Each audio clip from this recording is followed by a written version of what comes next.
Europe Matin.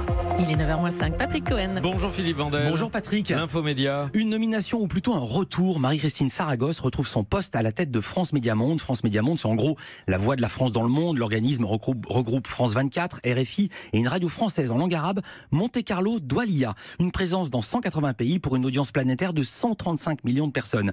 Marie-Christine Saragosse était PDG depuis 2012. Elle avait été réélue pour un deuxième mandat fin 2017, mais elle avait dû quitter la présidence en février dernier à cause d'une sorte de vaudeville administratif. Pour faire court, elle avait oublié d'envoyer sa déclaration de patrimoine, formalité indispensable, et son mandat avait été annulé. Alors ils ont fait un tour de passe-passe pour assurer la continuité.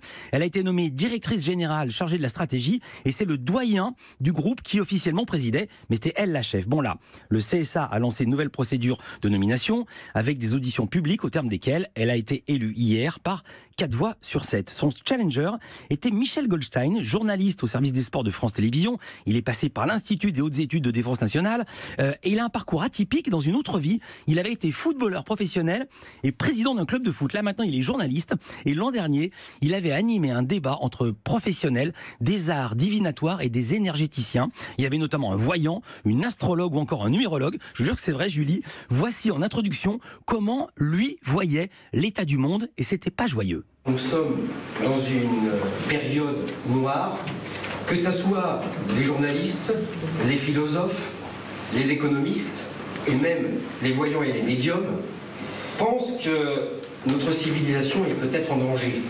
Voilà, il connaît des voyants et des médiums, mais ils n'ont pas vu venir, qui ne seraient pas élus. On sent que vous êtes déçu qu'il n'a pas été choisi. Vous avez ressorti toutes les archives. Ah, mais j'aurais adoré, oui, j'aurais adoré que ce soit lui le patron. On On est ravis pour Marie-Christine Saragosse, qui est très grande professionnelle. On aurait fait une édition spéciale. Exactement. Le mandat de Marie-Christine Saragosse, justement, doit durer 5 ans. 9h30 Village Média. Ça pouvait pas mieux tomber. L'invité sera le président par intérim du CSA, Nicolas Curien. Le CSA qui joue en quelque sorte son avenir avec toutes les grandes réformes de l'audiovisuel à venir. Et puis aussi Bruno Jeudi, le journaliste de Paris Match, dont le scoop hier a grillé à la presse People. Manuel Valls se sépare de son épouse, la violoniste Anne Gravoin. Il nous racontera les coulisses de ce scoop. Non, mais taisez-vous. Ah bah, c'est trop tard. Il sera dans Village Média. Non, mais Julie n'écoute que la matinale. Et donc tout ce qui se passe en dehors, elle n'est pas au courant. Donc elle apprend tout la matinale. C'est bien. C'est pratique.